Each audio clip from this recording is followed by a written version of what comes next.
کہ حضرت والا قرآن مجید کا وہ نغمہ جو انہوں نے تحقیق رازی میں غواصی کر کے اور حضرت امام فضل حق خیر آبادی رحمت اللہ تعالی علیہ کے مشن کی نوکری کر کے پوری دنیا میں عام کیا ہے، اس کے چند ذرے ہمیں بھی مل جائیں۔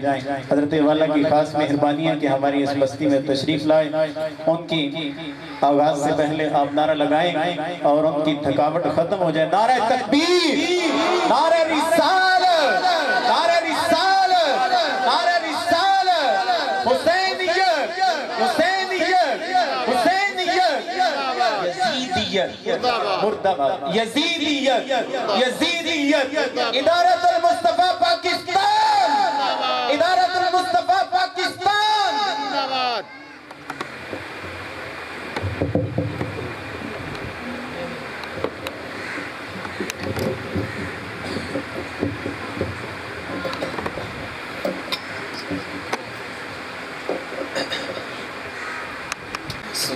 السلام علی سید الانبیاء والمرسلین۔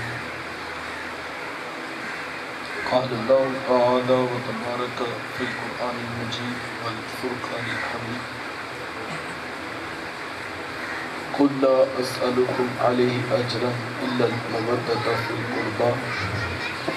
صدق اللہ العظیم۔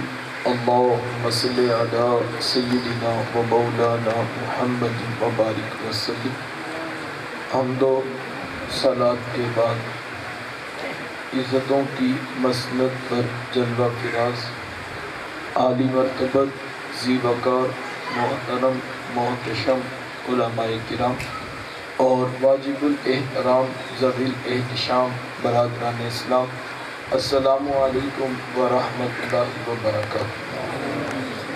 بتوفیق باری تعالیٰ مجھے اور آپ کو درس قرآن مجید کی سعادت مندیاں نصیب ہو رہی ہیں۔ دعا ہے اللہ تعالیٰ میری اور آپ کی حاضری کا ایک ایک لمحہ قبول فرمائے۔ آپ جانتے ہیں کہ اللہ کے رسول صلی اللہ علیہ وآلہ وسلم نے جس وقت دین اسلام کی تبلیغ کا آغاز کیا تو پورا عالم کفر حضور اور اصحاب حضور کے خلاف جمع ہو گیا۔ طرح طرح کے دکھ، تکلیفیں، مصیبتیں، پریشانیاں اور ناموافق حالات کے جکڑ تھے جو حضور اور اصحاب حضور کو دیکھنا پڑے۔ ان راہوں میں کانٹے بھی بچھائے گئے، گڑھے بھی کھودے گئے، گندی اوجھلیاں جس میں اتھر پہ ڈالی گئی۔ ایک بدبخت گلے میں کپڑا ڈال کر تاؤ بھی دیتا ہے۔ شاب ابی طالب کی گھاٹی کے دکھ کون بھول سکتا ہے؟ 3 سال تک میرے حضور علیہ السلام کا معاشی اور سماجی بائیکاٹ کر دیا گیا۔ نہ غلہ پہنچنے دیا جاتا ہے اور نہ پانی پہنچنے دیا جاتا ہے، اور حالت یہ تھی کہ لوگ سوکھے پتے کھا کھا کر گزر اوقات کرنے پر مجبور ہو چکے تھے۔ ماؤں کی چھاتیوں سے دودھ خشک ہو گئے، چھوٹے چھوٹے بچے روتے تو مائیں انہیں قرآن کی لوریاں سناتے۔ لیکن جب دیکھا کہ مکے کے حالات بدلنے کی طرف نہیں آ رہے تو میرے حضور ایک طویل اور کٹھن سفر کر کے اہل طائف کے پاس پیغام لے کر پہنچے اور ان کے بڑے بڑے سرداروں کو دین اسلام کی تبلیغ کی۔ انہوں نے بھی انکار کر دیا، ہم آپ کی بات کو تسلیم نہیں کرتے۔ حضور فرمایا کہ میں بڑی محبت سے تمہارے پاس پیغام لے کر آیا تھا، تم نے بات کو قبول نہیں کیا، یہ تمہاری مرضی ہے۔ اللہ کے رسول جب واپس پلٹنے لگے تو انہوں نے 2 رویا کی تاروں میں اوباشوں کو کھڑا کیا اور ان کے ہاتھوں میں پتھر دیے۔ جب میرے حضور چلتے وہ حضور کے قدموں پہ پتھر مارتے، ایک قدم پہ پتھر لگتا تو میرے حضور دوسرے قدم پہ پلٹتے، دوسرے پہ پتھر لگتا میرے حضور واپس پہلے پہ پلٹتے۔ شدت درد اور احساس کرب سے تھک کر میرے حضور نیچے زمین پر بیٹھ جاتے، ان کے 2 اوباش آگے بڑھتے، حضور کو کندھوں سے پکڑ کر کھڑا کرتے، میرے حضور پھر چلتے، وہ پھر پتھر مارتے۔ اتنے پتھر مارے گئے کہ چاند سے خوبصورت پنڈلیاں خون سے نچڑنے لگی۔ نالین تھے کہ خون سے بچ چکے تھے، اب مزید چلنے کی بھی سکت باقی نہیں تھی۔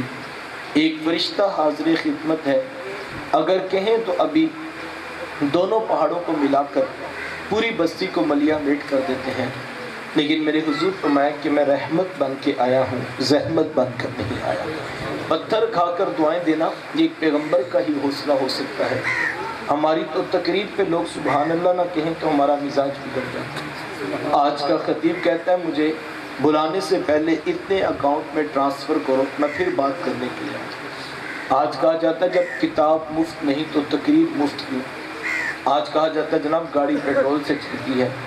میں کہنا چاہوں گا صاحب، تو گاڑی کے خرچے، پیٹرول کا ریٹ، کتابوں کی قیمت گنواتا ہے، ذرا دیکھ میرے رسول کا انداز تبلیغ۔ لوگ پتھر مارتے ہیں، میرے رسول مٹھی بولی سے بات کرتے ہیں۔ لوگ اوجریاں ڈالتے ہیں اور حضور جولی اٹھا کر ہدایت کی دعائیں کرتے ہیں۔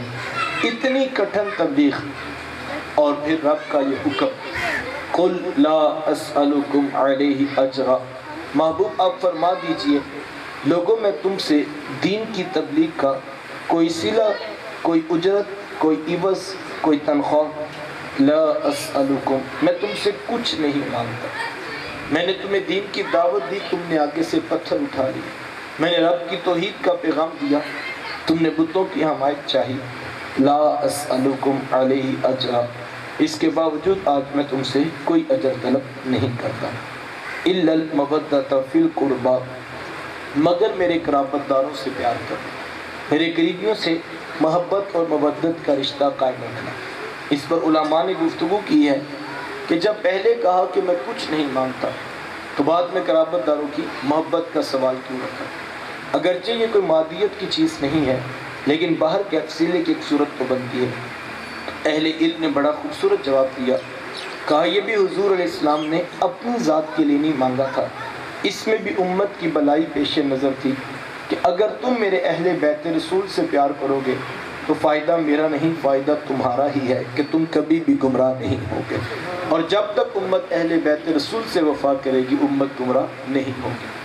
خود تاکید فرمائی، حکم ارشاد فرمایا، اور پھر اپنے ماننے والوں کے سامنے اپنا عمل پیش کر دیا اور امت کو اہل بیت سے محبت کا درس دیا گیا۔ آقا کریم علیہ السلام حسنین کریمین رضی اللہ تعالیٰ عنہما کے ساتھ کتنا پیار کیا کرتے تھے کہ میرے حضور کبھی شہزادوں کو کندھوں پر بٹھاتے ہیں تو کبھی اپنے مبارک سینے پہ کھڑا کرتے ہیں، کبھی اپنی مبارک زبان ان کے منہ میں رکھتے ہیں اور کبھی ان کی زبان اپنے مبارک منہ میں رکھتے ہیں۔ کبھی حضور گھر کے قریب سے گزرتے ہیں تو شہزادوں کے رونے کی آواز آتی ہے تو حضور فرماتے بیٹا فاطمہ ان کو نہ رلایا کرو، ان کا رونا مجھ محمد کو بھی تڑپا دیتا ہے۔ کبھی حضور دعا کے ہاتھ اٹھاتے ہیں، اے اللہ یہ میرے بیٹے ہیں، یہ میری بیٹی کے بیٹے ہیں، اے اللہ میں ان سے پیار کرتا ہوں، مالک تو بھی ان سے پیار فرما، اور مالک جو ان سے پیار کرے تو اس سے بھی پیار فرما۔ کبھی اللہ کے رسول صلی اللہ علیہ وآلہ وسلم ممبر پر بیٹھتے ہیں، ابھی خطبہ شروع کرتے ہیں کہ دوران خطبہ حضرت حسنین کریمین رضی اللہ تعالیٰ عنہما ننھی عمر ہے، سرخ رنگ کی قمیضیں پہنی ہیں، مسجد نبوی میں داخل ہوتے ہیں، کبھی گرتے ہیں کبھی اٹھتے ہیں۔ میرے حضور سے گرتے ہوئے شہزادے دیکھے نہیں جاتے۔ میرے حضور اپنا ممبر، اپنا خطبہ چھوڑ کے جا کے شہزادوں کو اٹھا کر اپنی گود میں بٹھاتے ہیں، اور حضور مانتے لوگوں رب نے سچ فرمایا ہے، اولاد بڑی آزمائش ہے۔ فرمایا میں خطبہ دے رہا تھا کہ میں بچوں کو گرتا ہوا دیکھ نہیں سکا اور میں نے لا کر گود میں بٹھا لیا۔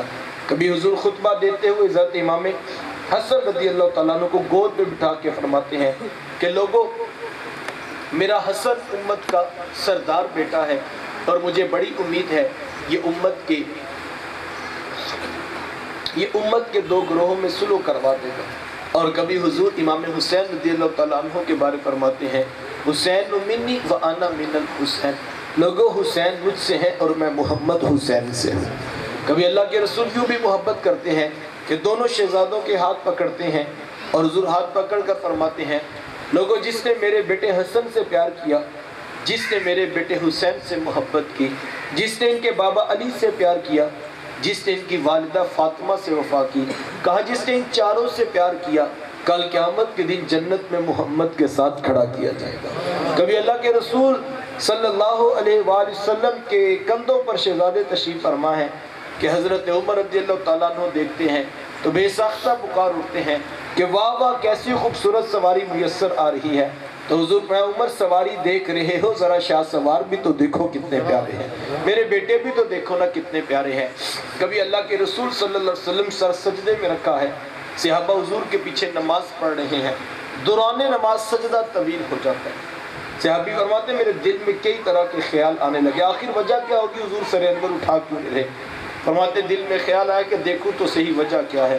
فرماتے میں نے سر اٹھا کر دیکھا تو منظر بڑا خوبصورت تھا۔ منظر کیا تھا؟ اللہ کے رسول صلی اللہ علیہ وآلہ وسلم نے سر سجدے میں رکھا ہوا تھا اور حضور کی مبارک پشت پہ امام حسین بیٹھے ہوئے تھے اور حضور ان سے محبت فرما رہے تھے۔ اللہ کے رسول صلی اللہ علیہ وآلہ وسلم اس لیے سر انور نہیں اٹھاتے کہیں میرا بیٹا میری پشت سے گر نہ جائے۔ اور کبھی حضرت حذیفہ بن یمان رضی اللہ تعالیٰ عنہ اپنی داستان محبت سناتے ہیں کہ میں ایک دن اپنی ماں سے کہا امی اگر آپ مجھے اجازت دیں تو میں مغرب کی نماز محبوب علیہ السلام کے پیچھے نہ پڑھ کر آؤں، اور امی میں وعدہ کرتا ہوں کہ میں اپنے لیے اور آپ کے لیے بخشش کی دعا کرواؤں گا۔ تو ماں نے کہا بیٹا پھر دیر کیوں کرتے ہو، جلدی حضور کی چوکھٹ پہ پہنچ جاؤ، لیکن خیال رکھنا میرے لیے بخشش کی دعا ضرور کروانا۔ کہتے میں نے کہا بھی میں دعا ضرور کرواؤں گا۔ فرماتے جب میں حاضر خدمت ہوا، مغرب کی اذان ہوئی، اقامت کہی گئی، محبوب علیہ السلام نے نماز پڑھائی، صحابہ نماز مکمل کر کے گھروں کو چلے گئے۔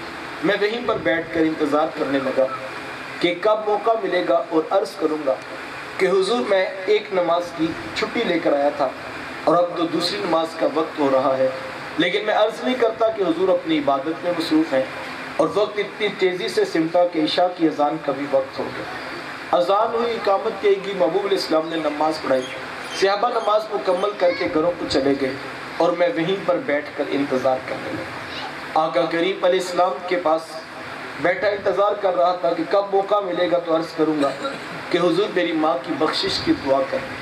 اتنے میں حضور مصلی امامت سے اٹھے، کاشانہ اقدس کی طرف بڑھنے لگے تو میرا دل دھڑکنے لگا کہ حذیفہ اب تو موقع ہاتھ سے جا رہا، اور اگر حضور گھر چلے گئے پھر تو دوبارہ صبح ملاقات ہو۔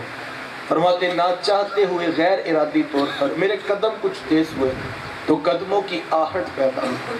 آقا کریم علیہ السلام نے رات کے اندھیرے میں پیچھے پلٹے بغیر پوچھا من ھذا، کون ہے یہاں پر؟ حذیفہ تو نہیں ہے؟ قلت نعم، جی جی حضور میں حذیفہ ہی ہوں۔ حضور میں حذیفہ اللہ تجھے بھی بخشے تیری ماں کو بھی بخشے، بتا کام کیا ہے؟ حذیفہ اللہ تجھے بھی بخشے تیری ماں کو بھی بخشے، بتا کام کیا ہے؟ بندہ مٹ نہ جائے آقا پر تو وہ بندہ کیا ہے؟ بندہ مٹ نہ جائے آقا پر تو وہ بندہ کیا ہے؟ بے خبر ہو جو غلاموں سے وہ آقا کیا ہے؟ ابھی حذیفہ گھر سے نہیں چلے تھے کہ میرے حضور کو پتا تھا حذیفہ کیوں آ رہا ہے۔ فرمایا حذیفہ اللہ تجھے بھی بخشے تیری ماں کو بھی بخشے، بتا کام کیا؟ اب حضرت حذیفہ رضی اللہ تعالیٰ عنہ خاموش کھڑے ہیں کہ کام کیا بتاؤں، کام تو محبوب علیہ السلام نے لبوں تک بھی نہیں پہنچتے۔ علماء فرماتے ہیں جو ہم حضور کی خدمت میں ان کی بارگاہ میں تمنائیں کرتے ہیں، التجائیں کرتے ہیں، آرزویں کرتے ہیں، کہا یہ سب کچھ تو اپنے دل کی تسلی کے لیے ہوتا ہے، ورنہ وہ محبوب تو بند لبوں کی کہانیاں بھی جانتے ہیں، وہ تو بند سینوں کی داستانیں بھی جانتے ہیں۔ اب حضرت حذیفہ خاموش کھڑے ہیں کہ کام کیا بتاؤں، کام تو محبوب علیہ السلام نے لبوں تک نہیں پہنچتے۔ تو حضور علیہ السلام نے وقفہ سکوت توڑا اور حضور میں ان ھذا ملک لم ينزل الارض قط، ابھی ابھی ایک فرشتہ میرے پاس آیا تھا جو آج سے قبل پہلے زمین پر نہیں آیا۔ اور حذیفہ جانتے ہو وہ آج زمین پر کیوں آیا؟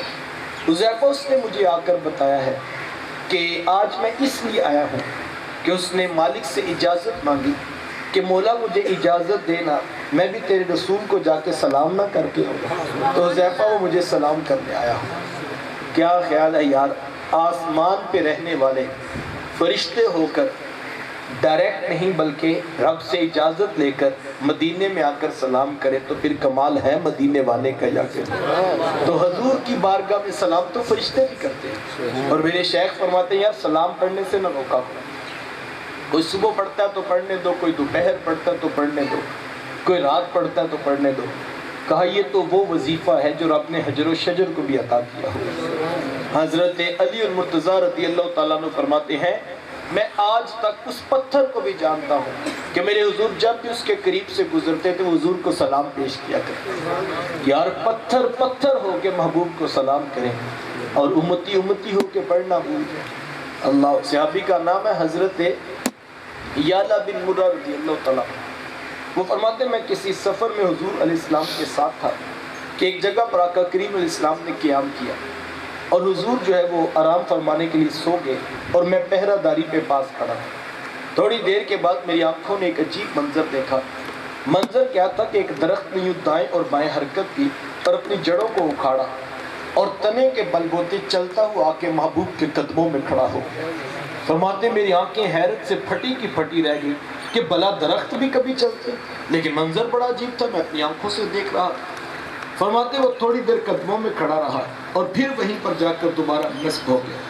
مجھ سے رہا نہ گیا تو جب حضور بیدار ہوئے تو میں نے پوچھ لیا کہ بندہ نواز آج بڑا عجیب منظر دیکھا۔ حضور میں آج کیا ہوا؟ عرض کی زیر وہ جو سامنے درخت نہیں حضور میں ہاں وہ موجود ہے۔ عرض کی حضور تھوڑی دیر پہلے وہ یہاں پہ آیا ہوا، تو حضور وہ یہاں پہ کیوں آیا ہوا تھا؟ میرے حضور یہ نہیں فرماتے کہ یعلا بن مرہ ہم تو سو رہے تھے، جاگ تو آپ رہے تھے، آپ بتائیں وہ یہاں کیوں آیا ہوا؟ جبکہ واقعی سوال تو بنتا نہیں۔ اللہ کے رسول صلی اللہ علیہ وسلم تو سو رہے تھے، لیکن صحابی ہیں کہ انہوں نے سوال پوچھا، تو پھر ذہن میں سوال پیدا ہوتا پھر انہوں نے کیوں پوچھا جبکہ اللہ کے رسول تو سو رہے تھے؟ اس لیے کہ صحابہ جانتے تھے ہم نے جن کا کلمہ پڑھا ہے ان کی آنکھیں سوتی ہیں، دل تو جاگتا ہی رہتا ہے۔ تو حضور کو پتا ہوگا وہ یہاں کیوں آیا ہوا۔ تو حضور پوچھتے ہیں کہ حضور وہ درخت یہاں کیوں آیا تھا؟ تو حضور میں یعلا بن مرہ آج ہم اس کے قریب آئے تھے تو اس نے مالک سے اجازت مانگی کہ مولا اجازت دینا، محبوب نیڑے آیا میں بھی آ کے سلام نہ کر دوں، تو وہ ہمیں سلام کرنے کے لیے آیا ہوا۔ اپنی اولادوں کو یہ وظیفہ پڑھا دو، حضور کو سلام کیا کرو، محبوب پہ درود پڑھا دو۔ یہ آگے ربیع الاول کا موسم آ رہا ہے، اپنے گھروں میں محافل کا انتظام، اور اس کے لیے لازمی نہیں ہے کہ آپ بڑے بڑے خطباء کو، بڑے بڑے محفل کے لیے نعت خواں کو بلائیں گے تو پھر ہی محفل ہوگی۔ گھر میں چٹائی بچھا کے بیٹھ جاؤ، وہی جو روٹین کا کھانا بنتا ہے وہی بناؤ، جمعے کا دن مختص کر لو، پیر کا رکھ لو، جمعرات کا رکھ لو، اور ماں بھی بیٹھی ہو، باپ بھی بیٹھا ہو، چھوٹے بچے بھی بیٹھے ہوں، دادی اماں بھی پاس بیٹھی ہوں، اور ہر ایک نے تسبیح ہاتھوں میں پکڑی ہو اور اپنے رسول پہ درود پڑھ رہا ہو۔ یہ بھی محفل ہے، یہ بھی میلاد، اور اسی کی طرف مجھے اور آپ کو پلٹنا ہوگا۔ اللہ اکبر۔ صبح بھی حضور کو، یہ سادہ سی بات ہے، آپ گلی سے گزر رہے ہو، کوئی چھوٹا بچہ آپ کو روزانہ سلام کرے، ایک دن، 2 دن، 3 دن، تو چوتھے دن آپ بھی موٹر سائیکل سے بریک لگا کر پوچھ لیتے ہیں کہ بیٹا آپ کس کے بیٹے ہیں، روزانہ مجھے سلام کرتے ہیں۔ کہا یہ وظیفہ اپنی اولادوں کو اتنا پڑھا دو، صبح بھی محبوب کو سلام، دوپہر بھی حضور کو سلام، رات بھی حضور کو سلام، تو یار کبھی تو حضور بھی پوچھیں گے نہیں کس کا پتر ہے روزانہ مجھے سلام کرتا ہے۔ اور اگر حضور کی دہلیز پر ان کی محفل میں ماں باپ کا بھی ذکر ہو گیا تو پھر تو محبت کا تعلق گوڑا ہوگا نا۔ تو فرمایا وہ مجھے سلام کرنے کے لیے آیا ہوا، اور اس نے مجھے آ کر بتایا ہے کہ میری بیٹی فاطمہ جنتی عورتوں کی سردار ہے اور میرے بیٹے حسنین کریمین جنتی جوانوں کے بھی سردار ہیں، سیدہ شباب اہل الجنہ، یہی 2 نوجوان ہیں جو جنتی جوانوں کے بھی سردار ہیں۔ آقا کریم علیہ السلام کے صحابہ نے بھی اسی طرح اہل بیت سے محبت کی درس دی ہے۔ صحابہ اہل بیت سے کتنا پیار کیا کرتے تھے۔ ام المومنین حضرت سیدہ عائشہ صدیقہ رضی اللہ تعالی عنہ ایک دن اپنے والد سیدنا حضرت ابو بکر صدیق رضی اللہ تعالی عنہ سے پوچھتی ہیں کہ ابا جی ایک بات تو بتائیں۔ کہا بیٹا پوچھو کیا ہے؟ کہا جی یہ بتائیں کہ میں نے غور کیا ہے جب کبھی مجلس لگی ہوتی ہے دیگر صحابہ بھی بیٹھے ہوتے ہیں، لیکن آپ بڑی توجہ اور انہماک سے حضرت علی المرتضیٰ رضی اللہ تعالیٰ عنہ کا چہرہ کیوں دیکھتے؟ تو جناب ابو بکر فرمانے لگے بیٹا آپ نے ٹھیک دیکھا ہے، تو کہا پھر اس کی حکمت اور وجہ بھی بتا دیجیے۔ تو حضرت ابو بکر صدیق رضی اللہ تعالیٰ عنہ فرمانے لگے کہ بیٹا میں اس شخص کا چہرہ کیوں نہ دیکھوں جس کے بارے میں نے خود اپنے رسول سے سنا ہے کہ النظر الی وجہ علی عبادہ، کہ علی کے چہرے کو دیکھنا بھی عبادت ہے، علی کے چہرے کو دیکھنا بھی عبادت۔ یہ حدیث ہے اور میں نے بھی آپ کو سنائی ہے، اللہ کے رسول صلی اللہ علیہ وآلہ وسلم کا فرمان عالی شان ہے۔ لیکن میں کہتا ہوں یار صرف حدیث نہ یاد کرو، حدیث کے ساتھ یہ بھی یاد رکھو کہ اس حدیث پہ سب سے زیادہ عمل کس نے کیا ہے، وہ جناب حضرت ابو بکر صدیق رضی اللہ تعالیٰ عنہ نے کیا۔ اور یہ بتانے کی ضرورت نہیں، کوئی دشمنوں کے چہروں کو پیار سے نہیں دیکھتا، کوئی اپنوں کے چہروں کو ہی پیار سے دیکھا کرتا ہے۔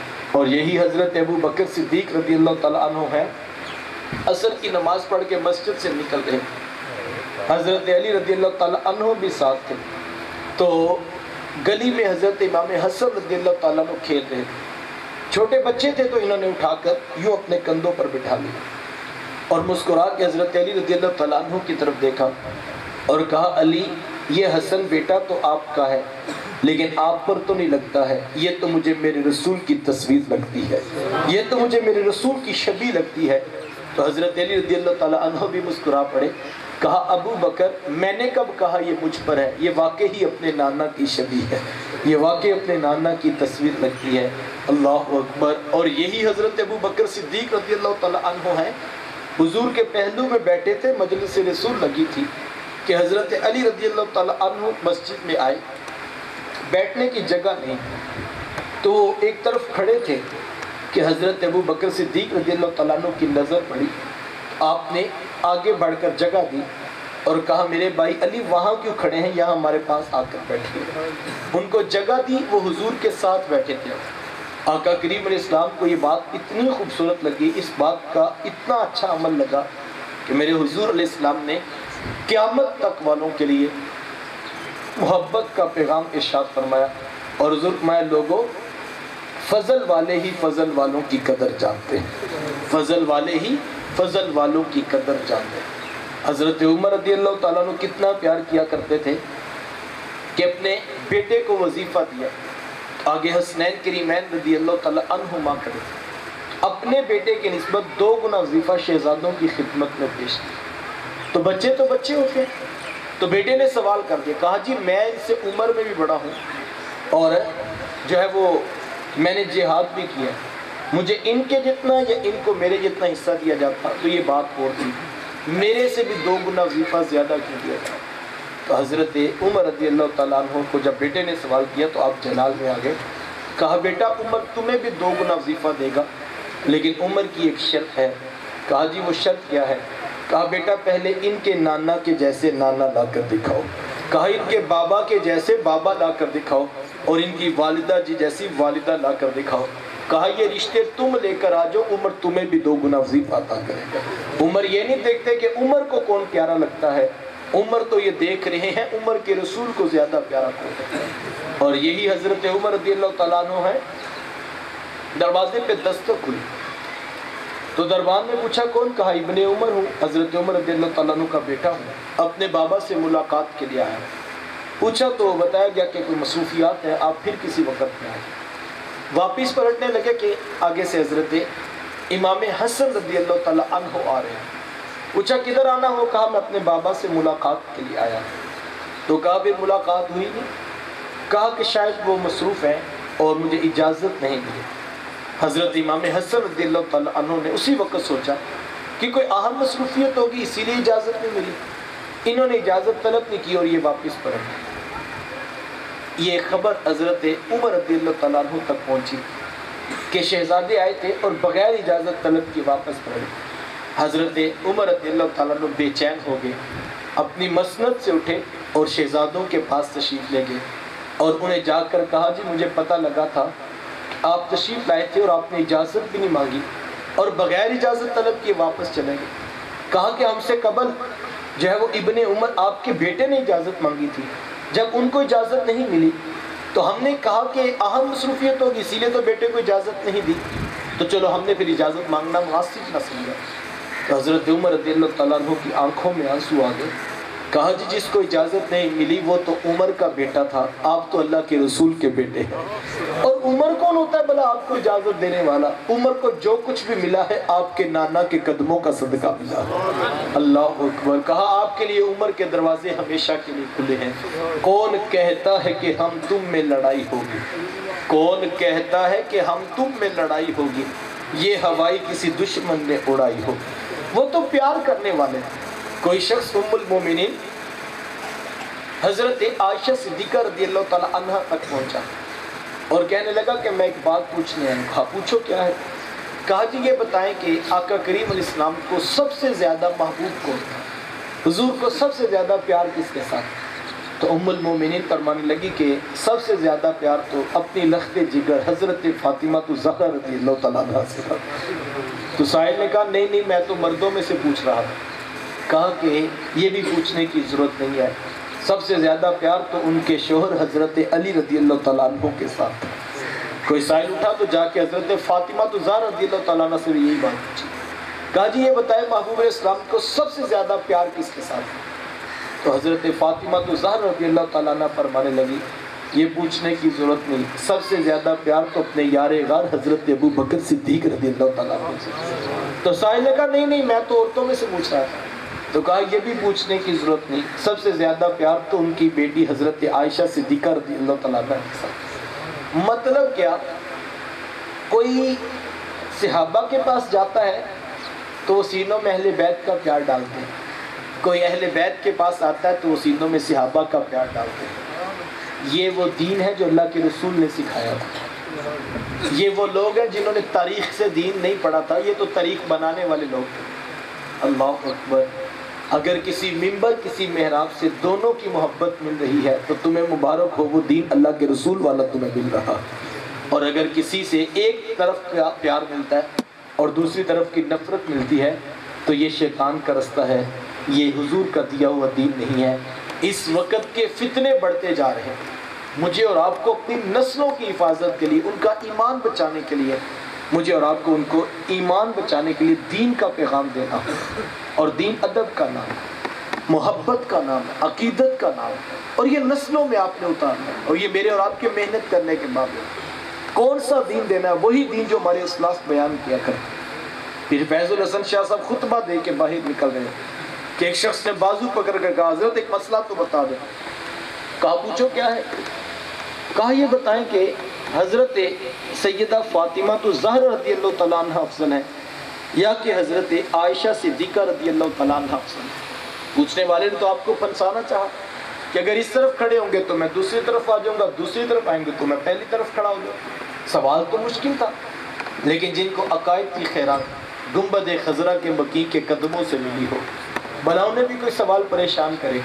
تو کہا کہ یہ بھی پوچھنے والی کوئی بات ہے بیٹا؟ تو کہا جی بتا دیا۔ کہا بیٹا دیکھو، میری پوری تقریر آپ کو نہ یاد رہے تو یہ ایک بات ضرور یاد رہے۔ کہا بیٹا دیکھو، اگر تم دیکھو بیٹی ہونے کی حیثیت سے حضرت سیدہ فاطمہ الزہرا رضی اللہ تعالیٰ عنہ وہ بیٹی ہے امام الانبیاء صلی اللہ علیہ وآلہ وسلم، اور حضرت عائشہ صدیقہ رضی اللہ تعالیٰ عنہ وہ بیٹی ہیں جناب ابو بکر صدیق رضی اللہ تعالیٰ عنہ۔ تو بیٹا یہ بھلا کیسے ہو سکتا ہے کہ نبیوں کے امام کی بیٹی سے جناب ابو بکر کی بیٹی افضل ہو جائے؟ تو اس نے کہا جی یہ تو نہیں ہو سکتا، یہ تو بات واقعی سمجھ میں آنے والی ہے۔ تو کہا بیٹا جس طرح یہ سمجھ میں آتی ہے تو یہ بھی سمجھ میں آنی چاہیے کہ اگر تم دیکھو بیوی ہونے کی حیثیت سے حضرت عائشہ صدیقہ رضی اللہ تعالیٰ عنہ وہ بیوی ہیں امام الانبیاء صلی اللہ علیہ وآلہ وسلم، اور حضرت فاطمہ الزہرا رضی اللہ تعالیٰ عنہ وہ بیوی ہیں جناب علی المرتضیٰ رضی اللہ تعالیٰ عنہ۔ بیٹا یہ بھی نہیں ہو سکتا کہ نبیوں کے امام کی بیوی سے جناب علی کی بیوی افضل ہو جائے۔ یہ وہ محبت کی گرہ ہے جو مجھے اور آپ کو سمجھنے کی ضرورت ہے۔ مطلب کیا؟ حضور والا حضور کی نسبت سے دیکھیں گے تو آپ کو ہر کوئی اونچا اور بڑا نظر آئے گا، اور اگر اپنی عقل پر فیصلہ کریں گے تو عقل دھوکہ دے جائے گی۔ خطیب کی تقریر پر یا جاہل لقیب کی نقابت پر ٹوٹیں گے تو جہاں سے اس کو نوٹ زیادہ ملیں گے وہ اس پلڑے پہ گرے گا اور دوسرا پلڑا چھوڑ دے گا۔ اپنی نسلوں کو یہ محبت سکھاؤ، یہ ادب سکھاؤ۔ اور اگر آپ، میں ساری بات کو دو جملوں میں کہوں، اگر آپ مجھ سے پوچھیں کہ عقیدت کیا ہے، اگر آپ مجھ سے پوچھیں الفت کیا ہے، اگر آپ مجھ سے پوچھیں کہ ادب کیا ہے، تو میں تو یہ کہتا ہوں یار کہ ذرے اس خاک کے تابندہ ستارے ہوں گے، ذرے اس خاک کے تابندہ ستارے ہوں گے جس جگہ آپ نے نالین اتارے ہوں گے۔ کہا زمین پر پڑے ہوئے وہ ریت کے ذرے، وہ خاک ہے، وہ مٹی ہے، اس کی کوئی قیمت نہیں ہے۔ یہ کتنی مٹی ہماری گلیوں میں پڑی ہے، کبھی کسی نے اٹھا کے بوتلوں میں سنبھالی ہے؟ سب کو پتہ ہے یہ خاک ہے، یہ مٹی، اس کی کوئی قدر نہیں۔ لیکن اگر اس مٹی کو نسبت ہو جائے میرے حضور سے، نہیں حضور والا، میرے حضور تو میرے حضور، اگر اس مٹی کو نسبت ہو جائے میرے حضور کے گھر والوں سے، نہیں حضور والا، وہ تو میرے حضور کے گھر والے ہیں، اگر اس مٹی کو نسبت ہو جائے میرے حضور کے صحابہ سے، نہیں وہ تو میرے حضور کے صحابہ ہیں، اگر اس مٹی کو نسبت ہو جائے میرے حضور کے قدموں سے لگے ہوئے نالین سے، تو پھر یہ مٹی نہیں رہتی صاحب، یہ خاک مدینہ شفا بن جاتی ہے۔ اللہ، میرے حضور مدینے میں داخل ہوئے نا تو گھوڑوں کے قدموں سے گرد و غبار اڑا، تو کسی نے اپنا کپڑا ناپ پہ رکھنا چاہا تو میرے حضور کو اچھا نہ لگا، حضور فرمایا کہ یہ کپڑا نیچے کر لو، رب نے میرے مدینے کے غبار میں بھی شفا رکھا ہوا ہے۔ یار ان کے تو شہر کی مٹی کا مقابلہ نہیں ہو سکا، خطیب صاحب چلے ہیں جناب حضور کے صحابہ کو تولنے، نقیب صاحب چلے ہیں حضور کے اہل بیت کا وزن کرنے، تو ہمیں یہ جہالت کی باتوں میں نہیں الجھنا، ہمیں دین ادب کا سکھایا گیا ہے، محبت کا نام دین ہے، الفت کا نام دین ہے، اور ہمیں اپنی نسلوں کو یہی ورثہ منتقل کرنا ہے اور اس پر محنت کرنا ہوگا۔ یہ ایک دن کا میلاد یا ایک دن کا درس قرآن سے نتائج شاید پوری طرح حاصل نہ ہو سکے، ہمیں گھر گھر کے اندر اپنی نسلوں کو دین سکھانا ہے اور انگلی پکڑ کر ان کو بتلانا ہے کہ بیٹا یہ وہ ادب والی ہستیاں ہیں کہ جن کے ساتھ جڑنے سے مجھے اور آپ کو ادب کی خیرات ملے گی، اور اس نسبت کا احترام ہے، اور وہ نسبت ریت کے ذروں کو مل جائے تو آسمان کے ستاروں سے افضل ہو جاتے ہیں۔ بس امیم قلب بارگاہ ربوبیت میں دعا گو ہوں، اللہ تعالیٰ مجھے آپ کو توفیق عمل نصیب فرمائے۔ وآخر دعوایا الحمدللہ۔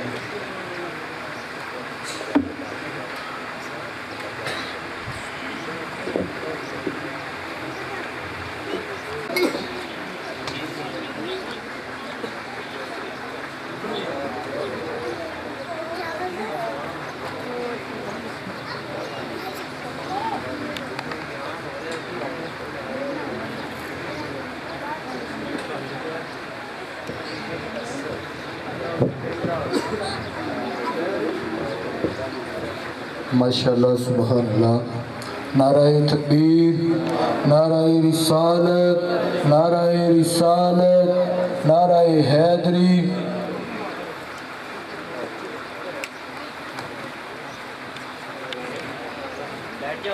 اور محفل کا سلسلہ آگے چلاتے ہوئے میں تلاوت کلام پاک کے لیے دعوت دوں گا جناب قاری قالون احمد صاحب کہ وہ تشریف لائیں اور